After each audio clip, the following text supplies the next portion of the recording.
కర్నూలు జిల్లా మదికెర మండలం ఎం అగ్రహారం గ్రామంలో సాయంత్రం 6-7 సమయంలో కరెంటు లేదు. ఆ సమయంలో ఇద్దరు వ్యక్తులు వచ్చి ఇద్దరు ఆడపిల్లల్ని ఎత్తుకొని వెళ్ళిపోయారు.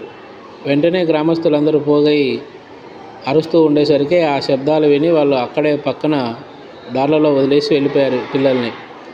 గుర్తు తెలియని వ్యక్తులు ఎవరైనా మన గ్రామంలో సంచరిస్తే జాగ్రత్త వహించండి. దయచేసి మన పిల్లల్ని కాపాడుకోండి. ఈ పిల్లలిద్దరూ దొరికారు, కాకపోతే మిగతా వాళ్ళందరూ జాగ్రత్తగా ఉండాలని విన్నవిస్తున్నాను. గ్రామంలోకి కొత్త వ్యక్తులు ఎవరైనా వస్తే గమనిస్తూ ఉండండి.